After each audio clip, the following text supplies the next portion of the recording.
Welcome to the Sky Commander Flight Brief. It's your mission-ready podcast for drone pilot training and aerial insights across Canada. From Transport Canada rules to real-world drone ops, we break it down, take you higher, and help you earn your wings. Because here at skycommander.ca, we don't just fly. It hints there's more to it. It's a masterclass, a deeper level, maybe a philosophy or a community focus, perhaps. It's definitely intriguing, sets them apart from just, a basic tips show. Skycommander.ca is the obvious next step. Precisely. If you're thinking about flying a drone in Canada, boom, this content is aimed right at you. Powered by skycommander.ca. The elite podcast for Canada's drone pilot. Okay, let's get started. Today, we're jumping into something really fundamental. Not just about flying drones, but about mastering those invisible forces that are always at play during a flight. That's right. We're talking about threat and error management, or TEM. TEM. And look, this isn't going to be some dry technical lecture. We've gone through a whole pile of fantastic sources, pulled out the absolute must-know stuff. And we're aiming to make it, really practical. Turn these ideas into vivid stories, surprising insights, basically help you become a true master of the skies. Think of it as maybe a shortcut, a fun shortcut, though, to getting seriously well-informed on this. What I find fascinating about TEM, really, is that it's less about a rigid checklist and much more a shift in how you think, how you approach every single operation. Yeah, like a philosophy almost. Exactly. You might instinctively think, drone problems are mostly tech issues, bad motor, lost GPS. Right, the machine failing. But when we dug into the material, the sources paint a really different picture. It suggests over 85% of drone incidents actually involve human factors. 85%, that's huge. It really is. So our mission today is basically to equip you with the knowledge to see challenges coming, to handle the mistakes, because let's face it, we all make them, and then recover safely. It's about building that mental toolkit, right? To be more skilled, more confident. And ultimately, just a safer operator. Okay, let's get into the heart of it then. This framework, TEM. What exactly is it, and why is it just so critical for anyone flying a UAS, an unmanned aircraft system? Our sources give some pretty clear definitions, actually, and even some catchy ways to remember them. Great. Let's start with the first piece, a threat. How do we define that? Okay, so picture this. You're setting up for that perfect aerial shot, everything's stable, and then bam, a sudden gust of wind just knocks your drone sideways, completely out of the blue. Okay, yeah, annoying. Well, that gust, that's a threat. The sources define it as any external event or condition that increases your operational risk. External, that's the key word. Absolutely. Think of it like a curveball, something outside your direct control. Could be wind, could be unexpected air traffic popping up, maybe even just a sudden, urgent call from your visual observer that distracts you. So it's stuff happening to you, not stuff you did wrong. Precisely. And threats can be anticipated like you check the forecast, there's a chance of showers later. Okay, you can plan for that. Right. Or they can be unanticipated, like that sudden gust that wasn't forecast. And then there are the sneaky ones, the latent threats, kind of hiding in the background. We'll definitely dig into those later. Okay, so threats are external. What comes next? Next up is errors. Because, here's the thing. No matter how good you are, mistakes are going to happen. It's just human nature. We're not perfect. Exactly. An error is defined as an action. Or sometimes even not taking an action. An inaction. Yeah, like failing to do something you should have. That leads to deviating from what you planned or what your procedures say. Can you give an example? Sure. Maybe you forgot to double-check the return-to-home altitude setting before taking off. Or perhaps you misread a NOTAM, a notice to airmen about nearby activity. Okay, things you messed up. Right. But what's really crucial here, and the sources emphasize this heavily, is that errors aren't automatically failures. Ah, okay. That's important. Very. Think of them as opportunities, chances to recover, chances to learn. The goal isn't this impossible ideal of never making an error.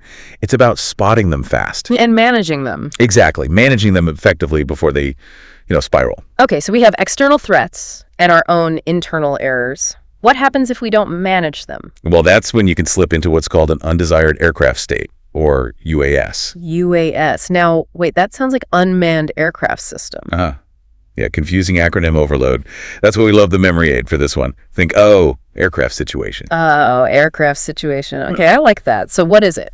The sources define it as a situation where your drone, your RPAS, is in a condition that significantly ramps up the risk of an accident. So not crashed yet, but getting close. Precisely. Imagine you're flying a mapping grid, and you drift, maybe without realizing it, super close to a big communication tower. Okay, yeah, heart rate spikes. Right. You're still technically flying it, you still have control, but just barely.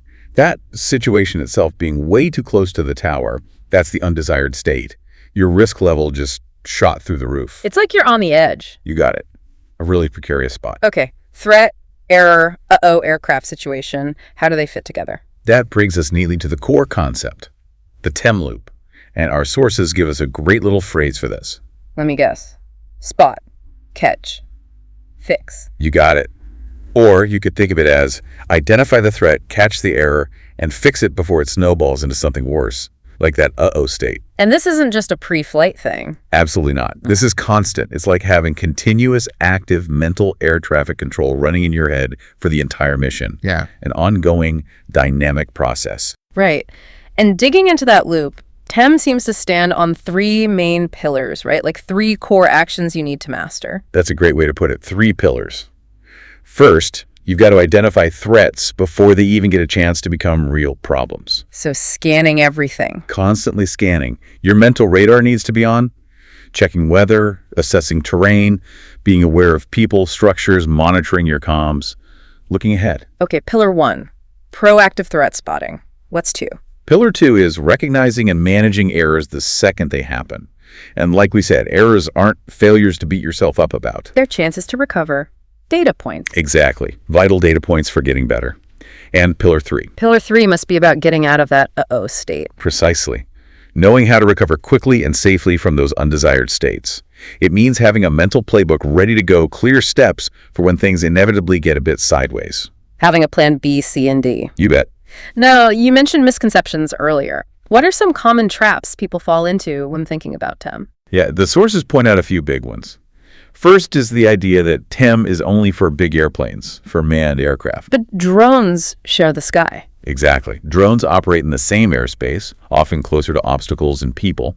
And remember that 85% statistic, human factors are huge in drone ops.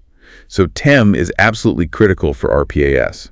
Okay, what else? Another one is thinking, well, the flight went fine, nothing went wrong, so there were no threats or errors. But maybe you just handled them well. Precisely. A smooth flight might mean you successfully managed threats and caught errors before they caused trouble. That's why debriefing, even successful flights, is so important. It helps you understand what you managed and how, so you can repeat it. So success doesn't mean absence of risk. It means good management of risk. Perfectly said. And the last big misconception. Yeah. Experienced pilots don't make errors. Which we already busted. Everyone makes errors. Everyone. What makes experienced pilots different isn't that they're flawless. It's that they are usually much, much better at catching and correcting errors quickly. They spot the subtle cues faster before things escalate. It's about error management, not error elimination. That's the core of it, mastering effective error management. Okay, we've got the definitions, the pillars, the loop, busted some myths. Now let's make this really concrete. Let's talk scenarios. This is where it gets interesting, I think. Agreed. The sources offer a ton of real-world examples. And to help these lessons really sink in, we're suggesting you turn them into, well, mental movies. Mental movie, explain that. As we describe a scenario, try to actually visualize it. Put yourself in the pilot's shoes. Ask yourself, okay, what would I be feeling right then? What would the drone screen look like? If I had to explain this near miss to a rookie, what's the key lesson? So engaging emotionally and analytically. Exactly. That visualization, even if it's hypothetical, builds real intuition. Yeah. It helps you recognize patterns faster when you're actually flying. Okay, let's try it. We'll pick some good ones from different categories: environment, tech, human factors. Sounds good. Let's start with environmental and weather challenges. Scenario 1. You're flying a wildlife survey, maybe using a thermal camera along a river valley. It's early spring. The main forecast looked okay, but suddenly, whoosh, a really violent gust slams the drone, pushes it way off course. Okay, turbulence. What's the TEM breakdown? The threat here is topographical wind shear. The valley walls are funneling and amplifying the wind unexpectedly. It's an unanticipated environmental curveball. And the error. The error was likely underestimating how that specific terrain could create such localized, intense gusts, maybe not leaving a big enough safety buffer zone from the valley sides, Leading to the undesired state. The drone is now dangerously close to the trees, maybe even dips below the tree line for a second, and you're getting signal dropouts. Scary stuff. Okay, so what's the TEM takeaway? How do we avoid that? Key lesson. Always check terrain and wind forecasts together. Hills, valleys, even large buildings can drastically alter wind. Use automated altitude margins if your software allows it, giving you extra height clearance. And crucially, brief your visual observer, VO, to maintain constant focused eye contact, especially in complex terrain where signals might be flaky. That makes total sense. Wind isn't uniform. Okay, another environmental one. How about this? Cold weather and battery drop on critical infrastructure. You're doing an inspection on power lines. It's a cold February morning, maybe just below freezing. Pre-flight seemed fine. But 8 minutes into the flight, you see the battery voltage just plummet. It goes from like 40% down to 12% in seconds. Whoa. Okay, threat is obviously the cold affecting the battery chemistry. That's a known issue with LiPos, right? It is. It's an anticipated threat if you know your gear. The error here could be twofold. Maybe not pre-warming the battery enough before flight, or just not accounting for the seriously reduced flight time you get in sub-zero temps. And the uh-oh state. The undesired state is you're now forced into an emergency landing, and the only clear spot is dangerously close to a fenced-off electrical substation. Not ideal. No kidding. So the TEM takeaway. Crystal clear. Precondition your batteries. Keep them warm before flight. Recognize that cold weather is a known hardware risk you must mitigate. And absolutely adjust your flight plans. Expect significantly less airtime when it's freezing. Don't push it. Got it. Treat batteries differently in the cold. Okay, let's shift gears. How about technical and equipment failures? Are these always just bad luck? Often, there's a latent human element lurking behind them. Let's take GPS spoofing at a construction site. You're mapping near a big urban development, lots of potential radio interference around. A challenging environment. You launch, seems okay, but then suddenly the drone starts drifting steadily off its planned path, even though you haven't touched the sticks. Uh-oh. What's the threat? The threat is likely GPS spoofing or some kind of strong interference. It's external and often unanticipated, unless you're specifically looking for it in that environment. And the error. What could the pilot have done? The error might have been not verifying the drone's reported GPS position against actual ground landmarks before relying on it, or maybe not being prepared or practiced enough to quickly switch to ATI mode, that's the manual flight mode, without GPS stabilization, Leading to the undesired state. of the drone drifting towards an adjacent building, possibly occupied. Very dangerous. Right.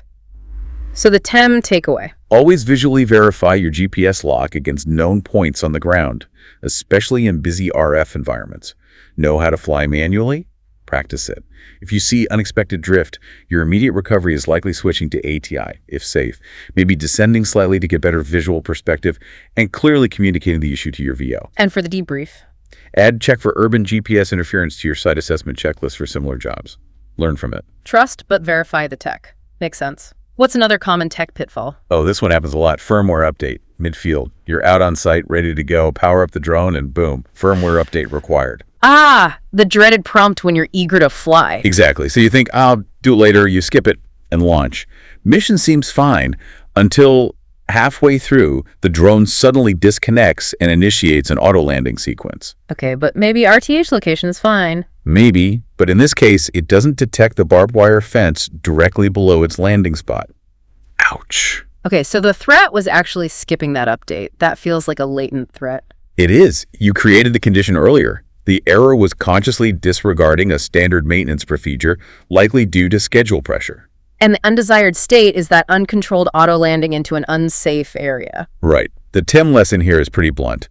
Never skip firmware updates unless you have a very specific documented reason and understand the risks. Make check firmware and geofence database status a non-negotiable part of your pre-flight checklist. Treat the software like part of the aircraft. Absolutely. Flying with outdated firmware is like flying with a known mechanical fault. It's a ticking time bomb. Okay, environment tech. Let's move to the big one. Human factors, crew coordination, and planning pitfalls. This is where that 85% really comes into play. Consider this scenario.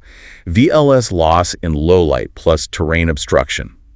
You're doing a thermal inspection as dusk sets in, flying along a hillside. Challenging conditions already. Your visual observer is maybe 100 meters away, But because of a small rise in the ground, or maybe a clump of trees between them and the drone, they suddenly lose sight of it. You, the pilot, still have the video feed, still have telemetry. But the VO can't see it. So the threat is that terrain blocking the line of sight, made worse by the low light. Correct.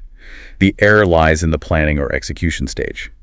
Maybe the crew didn't properly scout the VO's position beforehand to ensure continuous visibility throughout the planned flat path, especially considering the terrain. And the undesired state is? Operating without legal visual line of sight, or VLOS. Even if you can see it on your screen, the regulations in Canada are clear. The pilot or VO must be able to physically see the drone. Okay, crucial point. So the TEM takeaway. Transport Canada regs demand continuous VLOS, period.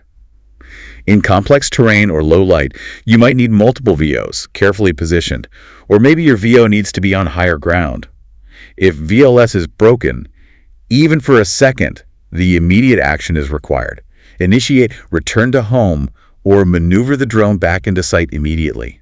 Telemetry is not a substitute for eyes on. Cannot stress that enough. Okay, here's one that probably feels familiar to mobile operators. Return to home, location set wrong. Oh yeah. You're operating from, say, the back of a work truck that's moving around a large site during the day. Dynamic environment. Right. While you're flying, the truck drives another few hundred meters down the road. Then you lose signal. RTH kicks in automatically. But the drone dutifully heads back to where you originally took off from, which is now maybe right where they're operating a big excavator. yikes. So the threat is that mobile environment, the constantly changing safe location. Exactly. And the error is simply forgetting or neglecting to update the RTH home point in the software after the truck moved. Leading to the undesired state of the drone trying to auto-land in a potentially hazardous or completely inaccessible spot. Precisely. The TEM lesson.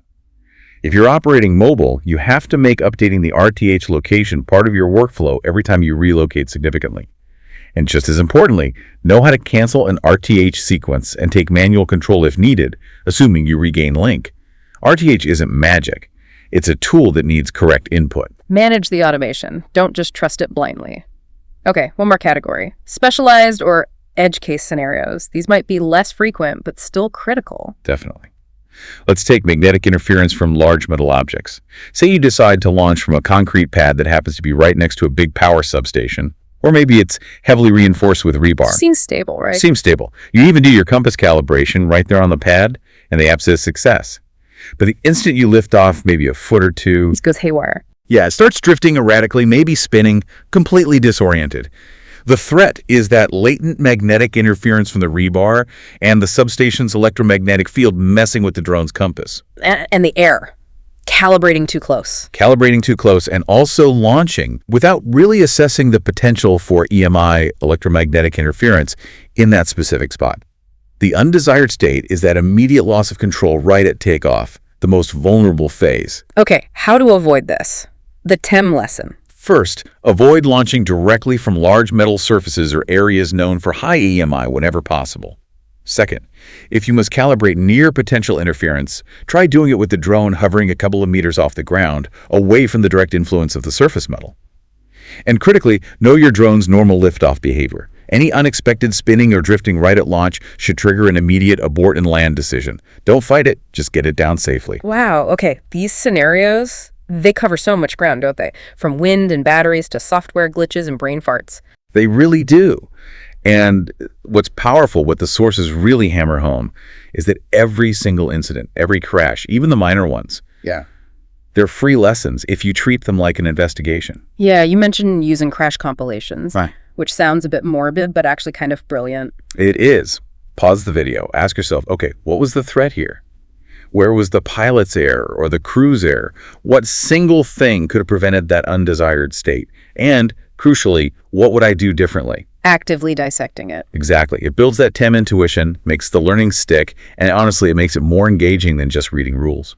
So we've seen TEM in action through these stories. What does this mean for understanding it on a deeper level, Right. beyond just spot, catch, fix? Right. The sources suggest Transport Canada wants you to go deeper. Not just identify threats and errors, but understand how they're classified and master different strategies for managing them. Okay, so let's talk threat classification mastery. What are the categories we need to know? There are three main types. First, anticipated threats. These are the ones you know about or should know about in advance. Like the weather forecast. airspace restrictions on a chart, maybe difficult terrain you saw during planning. Exactly. These should be flagged and have mitigation plans during your pre-flight prep. Second, unanticipated threats. The curveballs. The curveballs that pop up during the flight, that sudden GPS loss we talked about, maybe a bird strike or someone unexpectedly walking into your landing zone. These demand quick thinking and real-time adaptation. Okay. And the third type, you mentioned latent threats. Yes, latent threats. These are the hidden dangers, the ones not immediately obvious.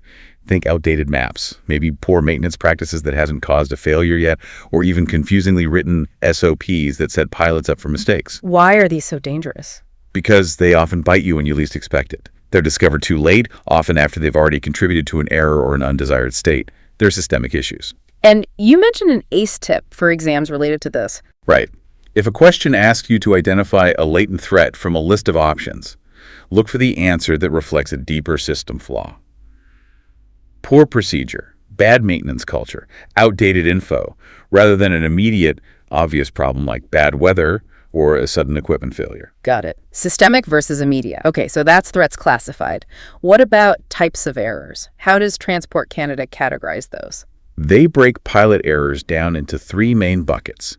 First, skill-based errors. These are your slips and lapses. Like physically messing up. Yeah, or just forgetting something routine, like you're rushing through the checklist and you forget to connect the cable properly. That's a skill-based slip. Okay, what's next? Second, decision errors.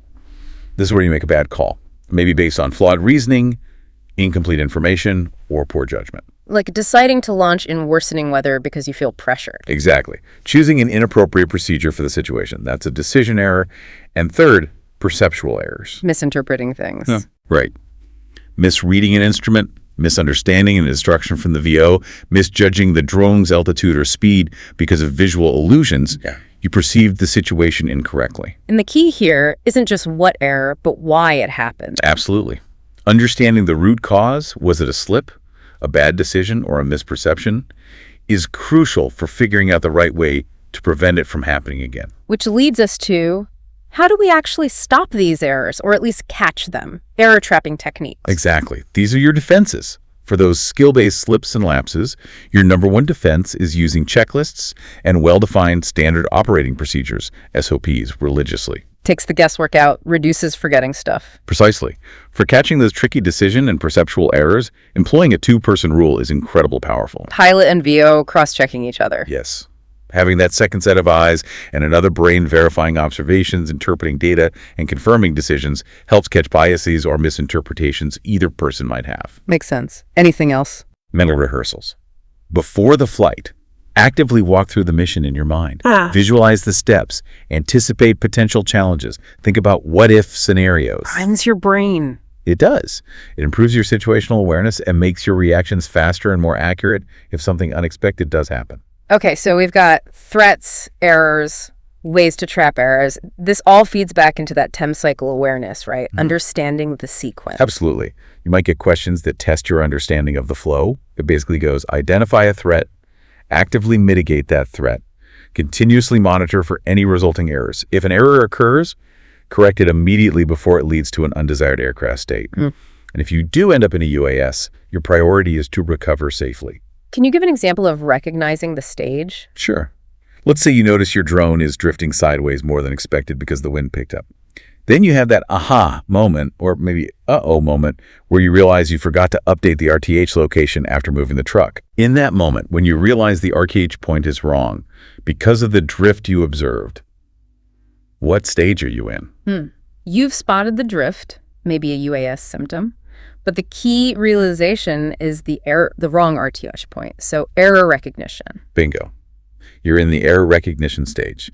You haven't crashed. You're not necessarily in a full-blown UAS yet just because of the drift, but you've identified a critical error that could lead to one if, say, you lost signal right then. Recognizing those precursors is key. Spotting the smoke before the fire. Great analogy. And TEM isn't something you do alone in a vacuum, which brings us to the vital CRM, Connection Crew Resource Management. Right, because often you're not flying solo. Exactly. Transport Canada really stresses this. RPAS operations are a team sport involving the pilot, the VO, maybe payload operators, ground crew. It's about coordination and shared awareness. So decision-making isn't just on the pilot. Often it's distributed. Everyone needs to be on the same page, Sharing the same mental model of the mission, the risk, the plan, that pre-flight briefing, that's a core threat mitigation strategy for the whole crew. Getting everyone aligned. And the post-flight debrief. That's crucial for catching those systemic issues, those latent threats that maybe only one crew member noticed. So, if a scenario involves the VO spotting something, The correct answer probably involves communication, confirming the observation, and making a joint decision, not just the pilot acting alone without input. Teamwork is embedded in good TEM. hearing all this, it feels very structured, very deliberate, but you mentioned earlier it has roots in some pretty serious history. It really does. And understanding that history, I think, adds weight to why this is so important. TEM wasn't just invented in a boardroom. It was, frankly, written in blood, learned through tragic lessons in manned aviation. How so? Back in the 80s and 90s, the airline industry was facing a stark reality. Somewhere between 70 and 80% of accidents were being caused by human error, not mechanical failures. Wow, that high. Yeah. And one of the pivotal, most horrific events that really forced the industry to confront this was the Tenerife disaster in 1977. The runway collision. The deadliest accident in aviation history. Two fully loaded 747s collided on the runway in fog. But the investigation found it wasn't engines failing or instruments breaking down. It was a cascade of human factors. Miscommunication between pilots and ATC, assumptions made under pressure, a captain possibly feeling rushed, junior crew members maybe not speaking up forcefully enough. A failure of the human system in the cockpit. Exactly. Our sources use a chilling phrase. The deadliest crashes aren't caused by engines, they're caused by egos. Or maybe just flawed human interaction under stress. Tenerife was a major catalyst for developing crew resource management. CRM actively training crews to communicate better, challenge decisions respectfully, manage workload, and function as a cohesive team to trap errors. So teaching people to work together better under pressure. Fundamentally, yes. And how did this make its way to drones? Well, as drones started becoming more common commercially, say around 2010 to 2015, Transport Canada started seeing similar patterns emerge, albeit usually with less catastrophic outcomes initially. Incidents were happening flyaways, airspace breaches, collisions with obstacles. And they realized it wasn't always the drone's fault. Right. They recognized that RPAS, even though unmanned, were just as susceptible to human error, maybe even more so initially, because training wasn't as standardized. Most incidents boil down to poor planning, pilots being overconfident, misjudging weather or battery life, or not fully understanding the airspace rules. So they started applying the lessons learned from decades of manned aviation. Exactly. They began porting over those hard-won CRM and TEM principles, adapting them for the specific context of drone operations, single pilot ops, the role of the VO, the reliance on GPS, etc. And how did that translate into the actual rules here in Canada? What was the timeline? Before 2019, it was mostly handled through the Special Flight Operations Certificate, or SFOC, process. Safety cases were required, human factors were considered, but TEM wasn't a formal, explicitly named requirement for everyone. Good operators were doing it, but it wasn't universally mandated in the regs. Then 2019 happened. Big change. CARS Part 9X came into effect the Comprehensive Drone Regulations, and with it came TP15263, the Knowledge Requirements Document. That specifically mandated human factors knowledge. TEM concepts were woven throughout risk assessment, decision-making, managing emergencies. But maybe not called TEM explicitly everywhere. Not always explicitly by that name initially, but the principles were definitely there. Then, with a 2023 update to TP15263, they made TEM much more prominent and explicit. What changed in 2023? Now, candidates for drone pilot certificates need to clearly understand the TEM framework itself, define threat, error, UAS. They need to be able to identify examples and scenarios, and they need to explicitly connect human factors to decision-making. It shows a clear alignment with international standards, like ICO's approach. So the requirements are getting more specific, more focused on this TEM model. Where is this heading? What's the future look like for TEM in the drone world? I think TEM is going to become absolutely central, especially for anything beyond basic operations. We'll see more formal, in-depth TEM and CRM training baked into advanced RPAS courses, much like airline training. So more professionalization. Definitely. If you want to fly BVLOS, beyond visual line of sight, or do complex inspections, maybe drone deliveries, you'll need to demonstrate a really robust safety management system with TEM at its core. What about technology helping out? That's coming too. Expect AI-assisted TEM tools. Imagine your controller giving you real-time alerts. Warning, increased wind shear detected ahead, or obstacle proximity alert, or even caution, person entering flight zone. AI might even help assess your mission risk before you even take off. Wow, proactive warnings. And on the regulatory side, expect more focus on documentation. Post-flight audits might require proof of crew briefings, your risk assessment paperwork, logs showing you identified and managed threats and errors. So proving you're doing it. Right. And getting approvals for complex ops, SFOCs, BVLOS, big infrastructure projects will increasingly hinge on showing you have a solid TEM process and you understand human factor risks. Ultimately, having a strong TEM-focused safety culture won't just be about compliance. It'll be a competitive advantage. Exactly. Clients will start demanding it. They'll want operators who are proactive about safety, who can show evidence of TEM training and practice. Understanding this evolution really helps you see that these aren't just arbitrary rules. They're the result of learning, often the hard way, how to operate safely in the complex aviation system. It future-proofs your approach. Okay, this is huge. So moving beyond just the rules and the history, how does someone listening right now really cultivate that master-level TEM mindset? How do you make it part of your DNA as a pilot? That's the goal, right? Moving from just knowing the terms to actually living the philosophy. So what does that mastery mindset look like? It starts with an assumption. Assume threats are always present, even on a calm day. Assume you will make errors because you're human. Then, the crucial part. Design your entire operation, your planning, your checklists, your crew briefings, your technology used specifically to catch and contain those threats and errors early, before they matter. It's about building a resilient system. Precisely. The sources had a great line, "You don't succeed because you're perfect. You succeed because your system forgives your imperfections." I like that. It takes the pressure off being flawless. It does. And elite pilots, the true masters, don't just stop at, "Okay, I recognize that error." They close the loop. What does closing the loop mean? It means they document what happened, even near misses. They debrief honestly with their team, what went right, what went wrong, why. They update their SOPs based on those lessons. They rebrief the team on the changes. If you're not feeding those lessons back into your system, you're only doing half of TEM, the reactive part. You're not actually improving the system itself. Right. You're just waiting for the same situation to happen again. You used the Jenga analogy earlier. How does that fit here? Think of every flight, starting with a stable Jenga tower. Each block represents a safety layer. Good planning, redundancy in your gear, thorough weather checks, clear crew briefings, up-to-date firmware, good communication protocols. Okay, solid tower. Now, every shortcut you take, every checklist item you skip, every warning sign you ignore, it's like pulling a block out of that tower. It gets less stable, and every error you make, that's like a hand bumping the tower. Eventually Eventually, it topples. Yes. Unless your TEM system, your safety culture, is strong enough to either prevent those blocks from being pulled or to catch the wobble before it becomes a collapse. Good TEM makes the tower resilient. That's a great visual. And this resilience, it's not just about procedures, is it? It's deeply tied to the human element. Absolutely. TEM lives or dies based on human psychology and team dynamics. Think about high-pressure jobs, tight deadlines from clients, fatigue setting in after a long day. Recipe for errors. Definitely. And add to that a potential fear of reporting mistakes, especially if the culture is about blaming individuals rather than fixing systems. So how do the best teams handle that? Elite teams, the ones who truly embed TEM, build a culture of psychological safety. They normalize talking about errors. They might even reward people for catching errors their own or others. Debriefings are blameless, focused on learning. What can we do differently next time?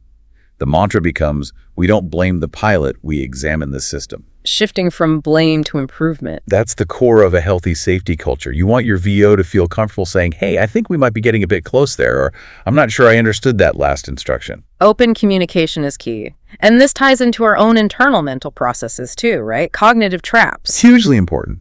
Our own brains can be a major source of error if we're not careful. For instance, attentional tunneling. Focusing too much on one thing. Yeah, getting so locked on to, say, the camera feed that you completely miss the drone drifting towards a tree or your VO trying to get your attention. How do you fight that? One great technique is regular structured communication. Have the VO provide verbal updates every couple of minutes, even if it's just still clear left, clear right, maintaining VLOS. It forces a broader scan. Okay. What other traps? Expectation bias. Seeing only what you expect to see. If you expect the landing zone to be clear, you might subconsciously filter out the unexpected obstacle that just appeared. Mitigation. Actively challenge your assumptions. Ask yourself, what if I'm wrong about this? What else could be happening? Another one, Fatigue masking. You might not feel exhausted, but your reaction time, your decision-making, they're already degrading. How to handle that? Stick rigidly to checklists, even when you feel fine. Enforce mandatory breaks. Stay hydrated. Don't underestimate cumulative fatigue. What about sticking to a bad plan?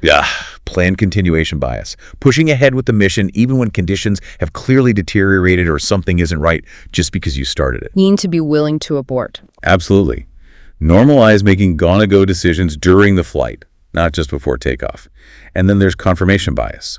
Looking for evidence that supports what you already believe. Exactly. You look for data that confirms your plan is working and subconsciously ignore data that suggests it isn't.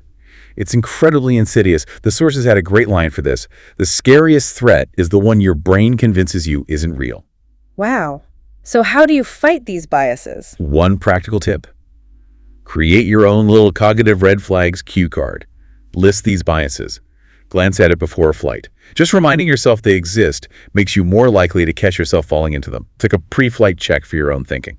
Mental checklist. I like it. And this relates to professionalism too, doesn't it? Making the right call even when it's tough. Absolutely. Ethical decision-making is a huge part of TEM.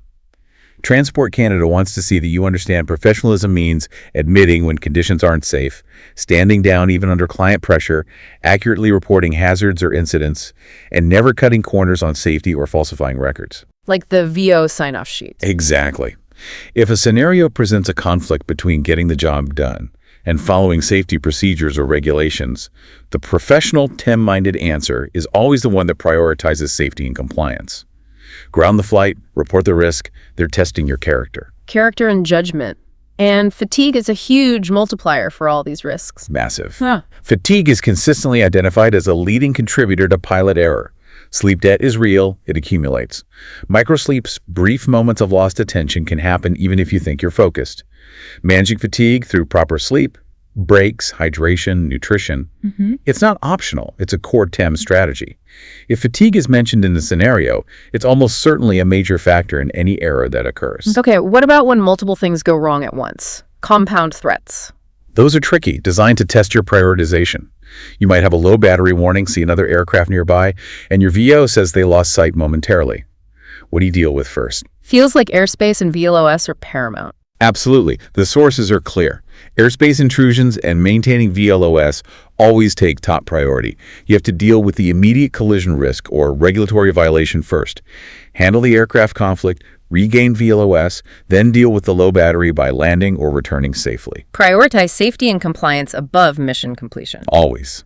And remember the legal exposure. Failing to manage these threats and errors isn't just unsafe. It can lead directly to regulatory action fines, certificate suspension. TEM is your safety net, but it's also your shield against liability. Documenting your TEM process shows due diligence. Okay, this is getting clear. To make it even stickier, you mentioned the dirty dozen earlier. What are those? Yes. Transport Canada's classic list of 12 common human factor failures that lead to errors. It's like a rogues gallery of things that trip us up. Let's hear them. Okay.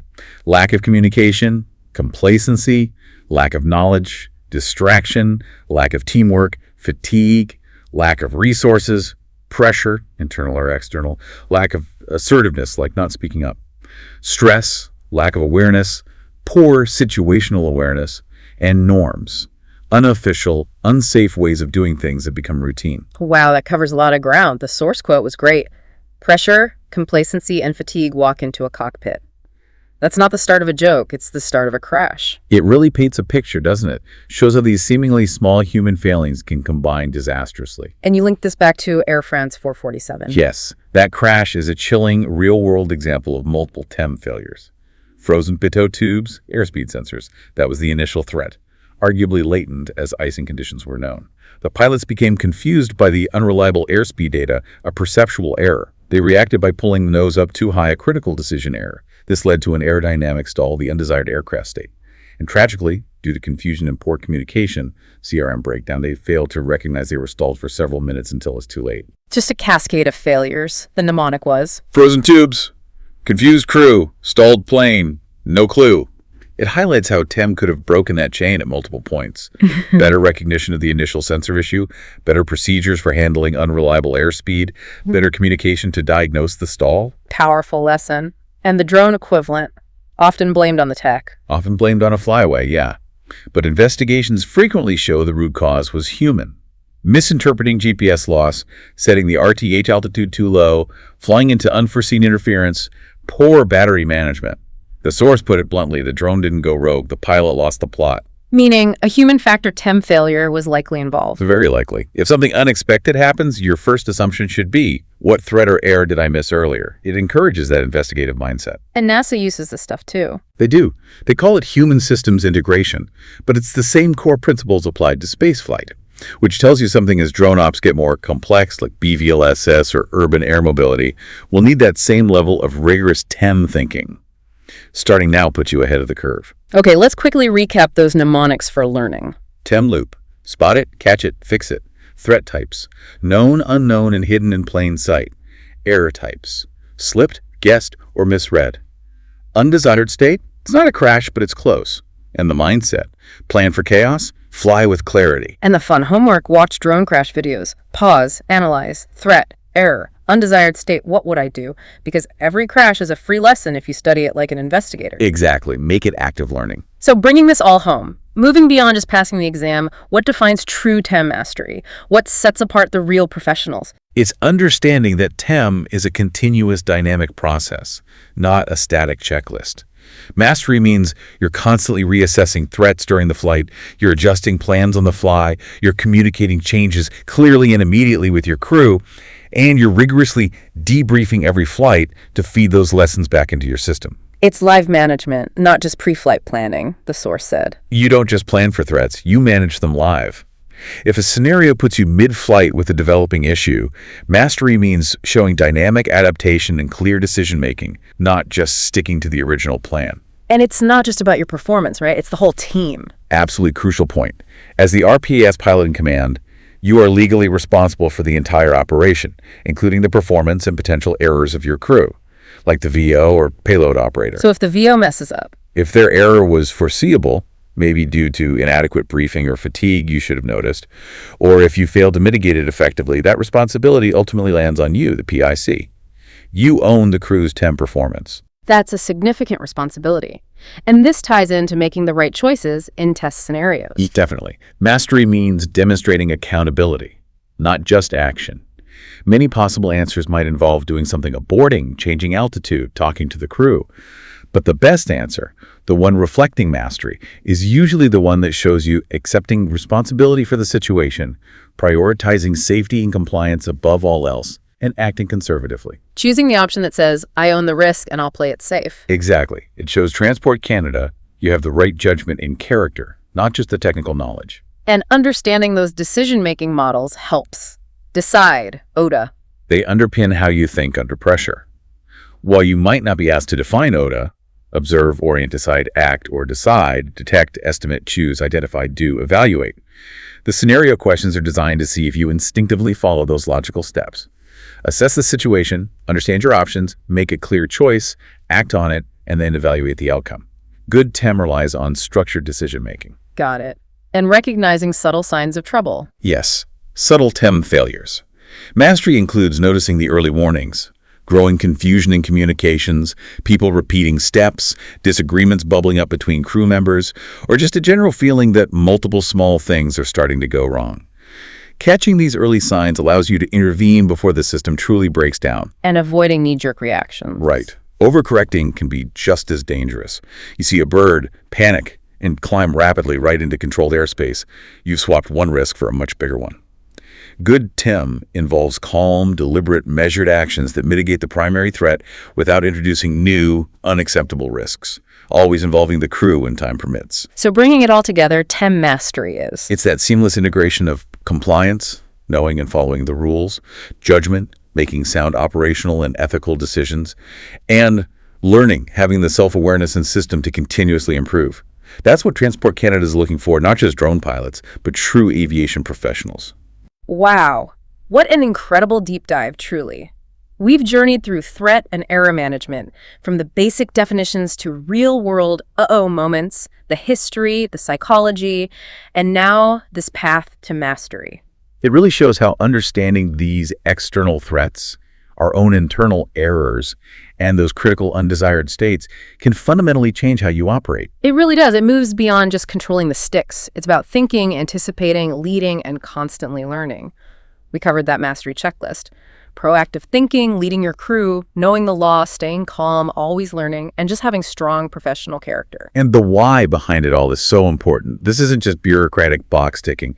It's about preventing accidents, yes, but also about building your reputation as a professional, building trust with clients and the public, and actively contributing to the safety and positive evolution of this entire industry. So mastering TEM means you're not just a drone flyer, you're an aviation professional contributing to that bigger picture. You understand that complex dance between the tech, the world around you, and the human element. Which leaves us with a final thought, really a question for you, our listener. How will you take these principles, these scenarios, these ideas about TEM, and actively apply them? Not just as a list to check off, but as a living philosophy in your very next flight and the one after that, to keep learning, keep leading, and keep shaping the future of safe drone operations. Keep those mental movies playing. Stay curious. Embrace the learning process. Until next time, fly safe, fly smart, and make every flight a deep dive into mastery. That's a wrap on today's mission, Commander. See above, go beyond, get ahead. For more training, tools, and intel, head to skycommander.ca. If you learned something new, share it, subscribe, and leave us a 5-star debrief.